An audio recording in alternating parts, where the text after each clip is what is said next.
The first time I touched Sienna Walsh's hand, we were both reaching for the same book. Not metaphorically, literally the same book. Structural Performance in Cold Climate Builds, 3rd edition, the only copy in Coulter and Associates sample library, spine worn from a decade of people grabbing it in exactly this kind of quiet desperation. My fingers landed on the top of it. Hers landed on the bottom. We both registered the other's hand at the exact same instant. She didn't pull back. She looked at the book, then at me, then at the book again. "I've been looking for this for 3 days," she said. "I've needed it for about 30 seconds." Sienna considered this the way she considered everything, carefully, without wasted motion. "That seems fair," she said. "Share?" That was my first problem.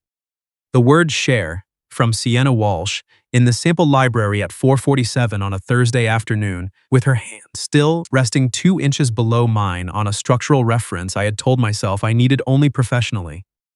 That was the moment I understood I was in genuine, complicated trouble. My name is Ethan Carr, 29, project coordinator at a mid-sized architecture and urban planning firm in Toronto's Liberty Village. For 3 years, I had built my professional reputation around 2 things: making difficult things look manageable and keeping my personal life somewhere other than the office. The second one had been easier before Sienna joined the firm. She arrived in late October, 6 months before the book incident, introduced during a Monday morning briefing as a junior architect transferring from a firm in Calgary. She was 27, precise in the way that comes from genuinely caring rather than from performing care, and she brought muffins from a bakery on College Street every Friday. Not to ingratiate herself, but because she had mentioned once that she stress-baked on Thursday nights and someone had to absorb the surplus. I had a rule about this. About her, about the whole category she represented. After Andrea, my ex of 2 years, who ended things by saying she loved me, but had stopped being excited by me, which is apparently something a person can say to another person out loud, I had made a deliberate choice to keep my world small, useful but invisible, easy to rely on, difficult to get attached to. The firm knew me as the person who caught the details others missed. Nobody needed to know I'd spent 20 minutes once choosing between 2 identical drywall samples on a project I wasn't assigned to, just to feel like I was making something right. Sienna was not a rule I could afford to break. She laughed too easily in meetings. She hummed under her breath during site reviews. She once spent an entire elevator ride aggressively defending why brutalism deserved more architectural respect than it got. And when I said I had never actually thought about it, she looked at me like I had handed her a project she was genuinely excited to work on. I liked that, which was the problem. So I kept my distance, nodded in hallways, responded to her Slack messages with the appropriate level of professionalism, did not under any circumstances wonder what she was humming. Then we both reached for the book. She pulled a chair up across from the reference table and opened her side of it, tilting the spine toward me so I could read the chapter I needed. No performance about it. No making it strange. "You're on the Harbor Row project," she said, without looking up. "Since August. My brother keeps citing this edition for cold weather foundation specs. I've been trying to figure out if he's right or just confident." I looked up. "Your brother." She glanced at me from above her reading glasses, small, wire-framed, which she seemed to forget she was wearing half the time. "He's a developer. He's very certain about everything, which usually means about 60% of what he says is actually accurate. And the other 40. Expensive to correct." Her mouth curved. "Don't tell him I said that." I didn't intend to meet her brother for another 3 months. Harbor Row changed that. Harbor Row was a mixed-use development in the West End, the kind of project that feels exciting in the proposal phase and quietly catastrophic in every phase after. By January, we were 3 weeks behind a City of Toronto design review. The original structural narrative had been revised twice due to zoning changes, and the firm's senior partners had started having hushed hallway conversations that made junior staff refresh their LinkedIn profiles.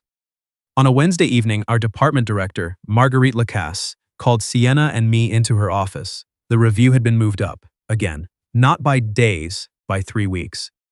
We had one night. Sienna looked at me across Marguerite's desk. I looked back.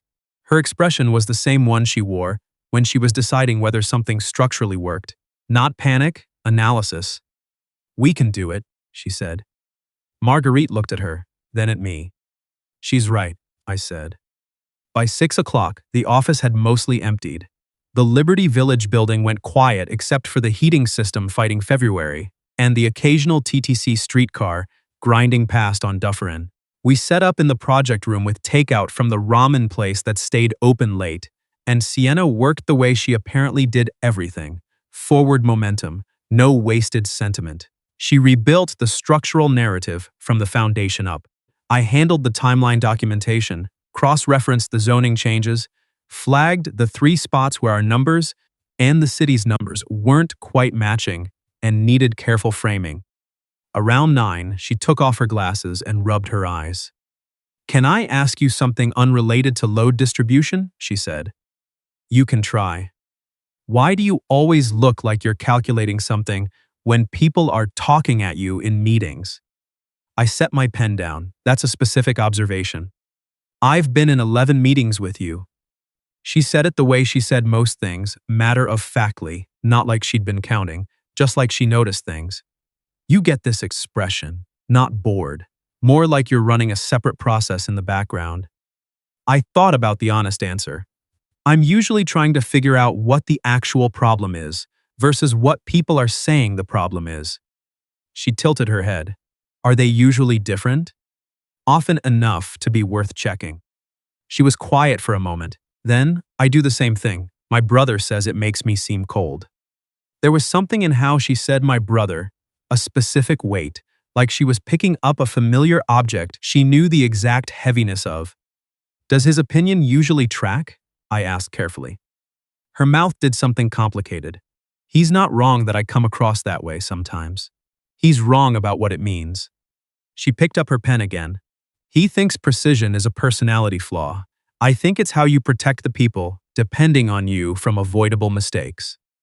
I looked at the structural narrative on my screen, then at the woman across the table who had been quietly proving that exact point for the last 3 hours. "I think it's how you protect the people depending on you from avoidable mistakes," I said. She blinked, then she laughed. Real and immediate, nothing professional about it. "You just repeated exactly what I said. It was the right thing to say." She shook her head, smiling down at her notes. The weight had lifted slightly. I could see it in how her shoulders sat. "We worked until after 11. The Harbor Row narrative came together the way good work sometimes does late at night, not magic. Just 2 people who cared about the same thing from slightly different angles.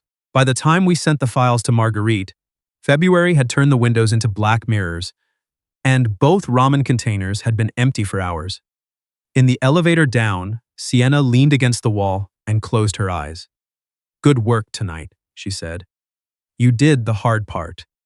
You caught the zoning discrepancy. That would have been flagged in the review.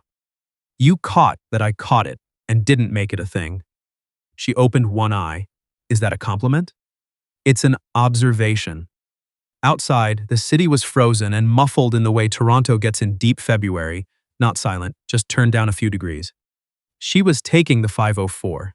I said I'd wait with her. "The streetcar stop is 12 steps from the door," she said. "It's February. 12 steps is enough to regret things." She laughed, and we went outside. Before she got on, she turned back. "Thank you," she said, "for tonight, for not making it weird." Why would it be weird? She gave me a look that suggested she was choosing not to answer that directly. Then she stepped onto the streetcar, and I stood on the Dufferin curb in the dark, watching the red taillights disappear toward King West. The review went well. Marguerite used the phrase solid presentation without visible effort, which in our office carried roughly the same weight as a standing ovation. Sienna and I high-fived in the hall like 2 people who had survived something together and weren't sure what to do with the relief. Then February became March, and March became the slow, uncertain thaw that Toronto does badly, where it snows again 3 more times, after you've stopped believing it will. We started getting coffee together, nothing announced. She'd appear at my desk and say, I'm doing a Tim's run, and I'd say, large dark roast, and that was the whole exchange, but it happened often enough that Nico, my closest friend at the firm, who treated all human behavior as data to be analyzed and eventually weaponized, started giving me looks across the open floor plan. She brings you coffee specifically, he said one afternoon. She brings the whole team coffee. She brings the team a tray. She asks you separately what you want. I had nothing useful to say to this. Ethan. Nico folded his hands like a man about to deliver a clinical diagnosis. When was the last time you let something good happen without triple checking the load-bearing capacity first? I stared at my screen. Go away, Nico. He eventually did, but not before giving me the look. That meant he'd already decided how this ended. The truth was something was shifting, and I didn't trust my own read on it. The last time I'd thought something was building into something real, I'd been wrong in a way that took 14 months to properly file away. Not dramatically wrong. Andrea hadn't been cruel. She had just quietly preferred the idea of us to the actual reality of it, and when she finally said so, her main regret seemed to be how unsurprised I looked. That part stayed with me longer than anything else. How unsurprised I looked. I had gotten very good at expecting less. The design social was Sienna's idea, or rather, it was her brother Lachlan's invitation and her problem. And she told me about it on a Thursday, while we both stood waiting for the ancient office Keurig to make a decision about its life. His firm is hosting an industry networking event next Saturday, she said. He sent me an invitation with a note that said, and I am quoting directly, "Try to bring someone who can actually talk numbers for once." I looked at the Keurig. That's a choice of words. It's a very Lachlan sentence. She crossed her arms. He's a good developer. He's not a good audience for people in my field. He thinks creative work is what you do before the real decisions get made. Is that specifically how he is with you, or across the board?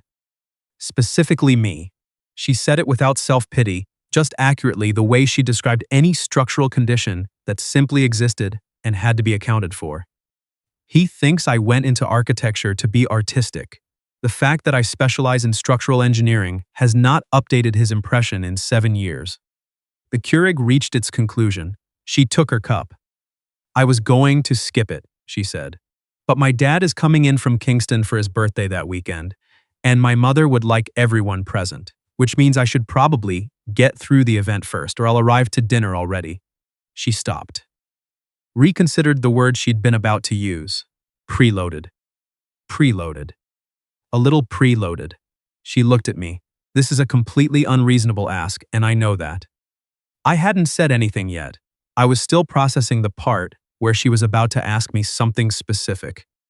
Would you come? To the event. She held the coffee in both hands. You can actually talk numbers.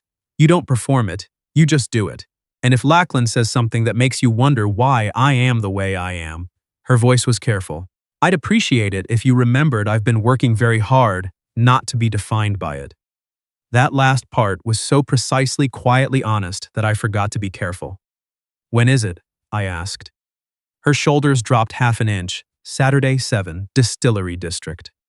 I'll be there. She studied me for a moment. You didn't ask me to define the terms. I don't need terms. Her mouth did that complicated thing again. Not quite a smile, not quite not one. That's either very trusting or very reckless. I'll tell you which one after. The event was in a restored brick building off Trinity Street. All exposed beams and Edison bulbs, and the particular architectural self-consciousness that Toronto does well when it commits.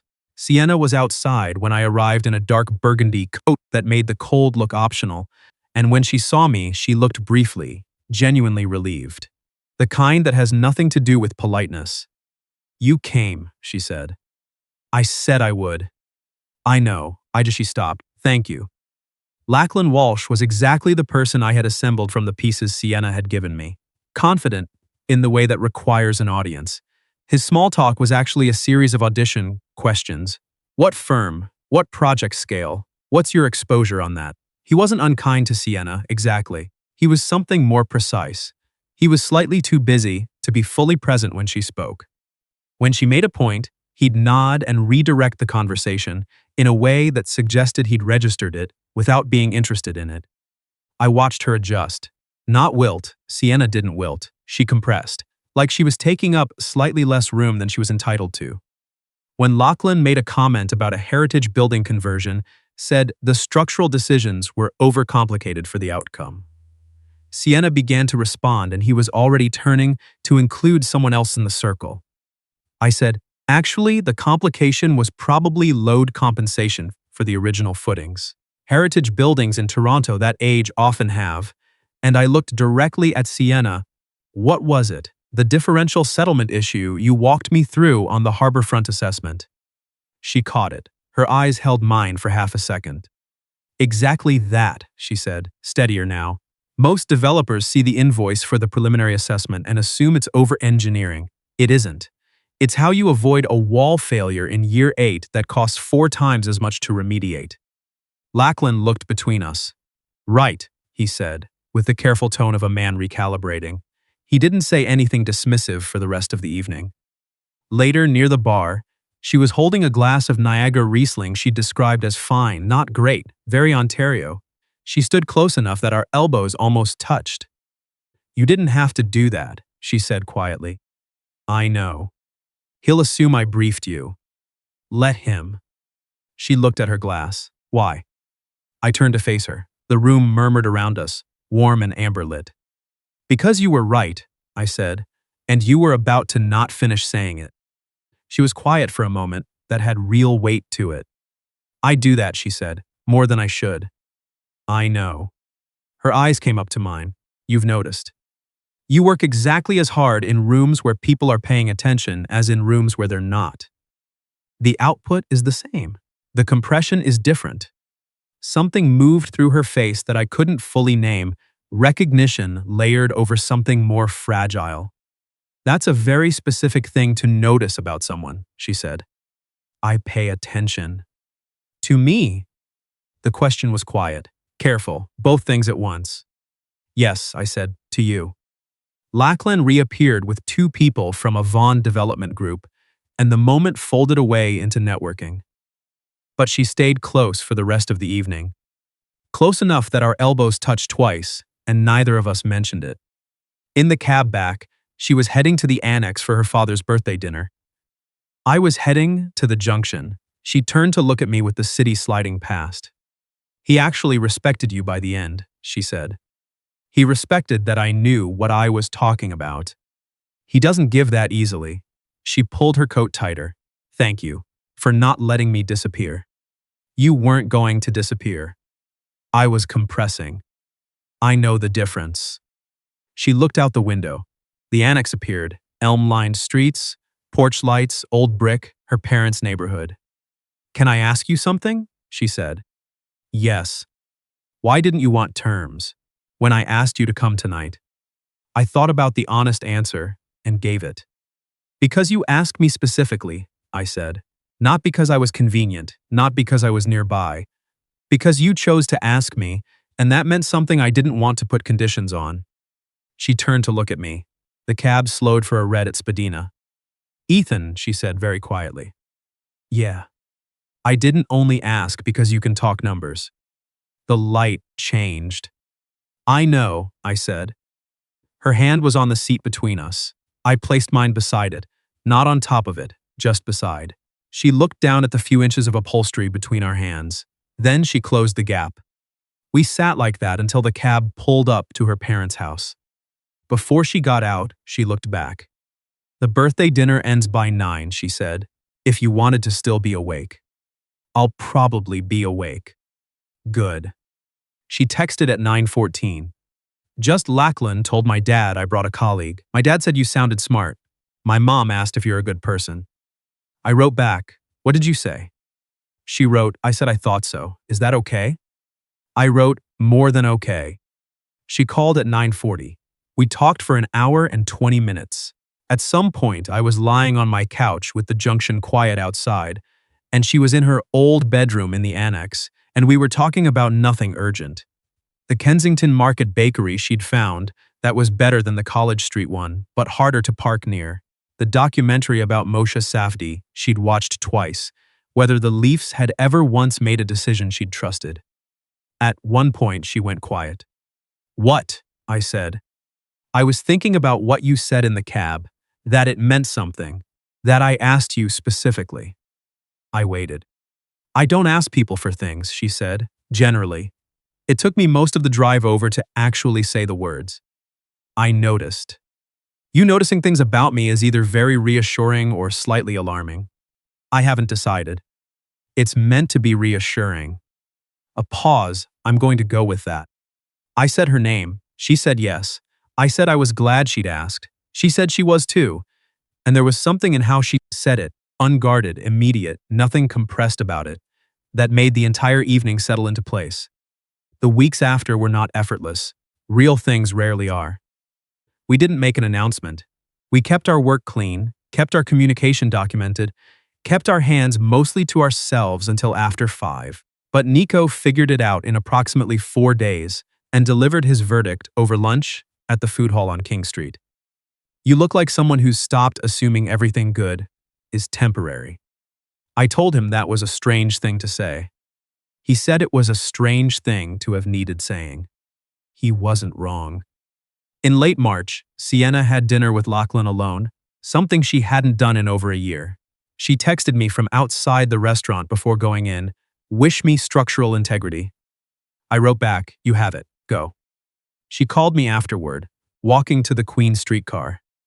I told him, she said, that I didn't want his opinion on my career trajectory anymore, that I'd send him the Harbor Row structural assessment when it's published, and if he read it and still thought precision was a personality flaw, we could have the conversation again. How did he take it? He got quiet. Then he said he hadn't realized I was upset. Were you surprised? No, he genuinely didn't know. That was the worst part. She exhaled. But I said it out loud and I didn't apologize afterward. That's new. How does new feel? Uncomfortable, also kind of good. You didn't compress once. She laughed, the real kind, immediate, nothing held back. In April, we took the GO train out to Hamilton for a site visit, and she fell asleep against my shoulder, somewhere around Aldershot. When she woke up, she didn't move immediately. She just said, eyes still closed. Was I asleep long? 20 minutes.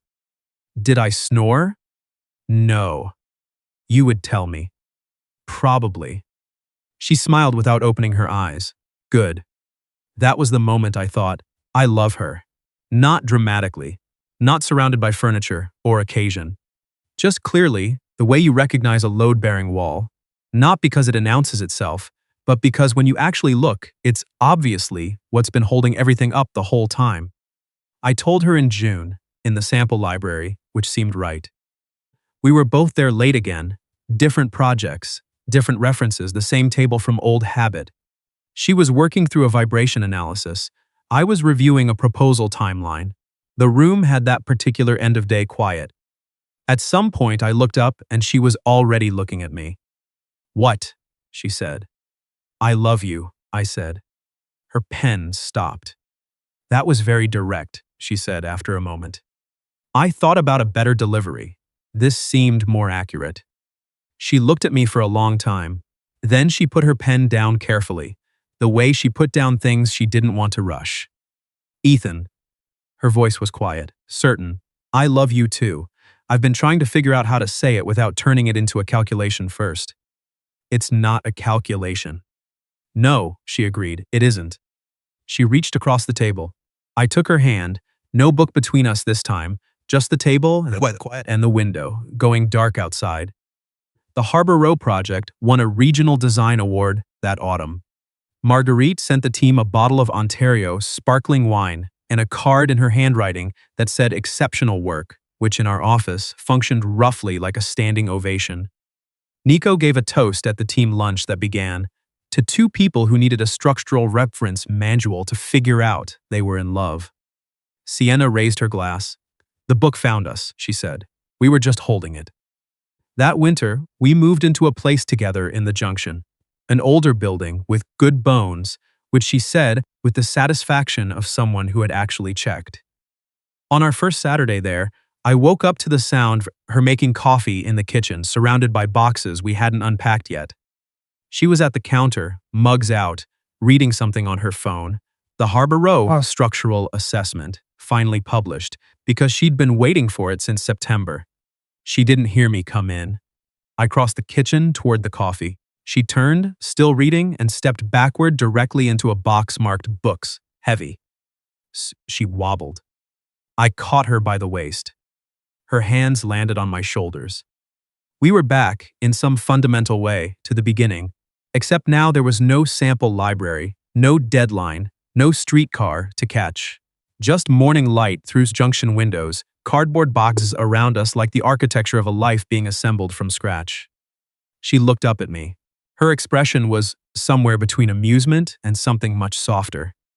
You know, she said, very seriously, I've been structurally sound for months. That was statistically overdue. I pulled her closer. I've been prepared. Of course you have. She smiled, the real one, the immediate one, the one that had never once required approval before it came out. Ethan. Sienna. I think this is going to be a very good structure. I held her steady while the winter light crossed the floor. I think so too.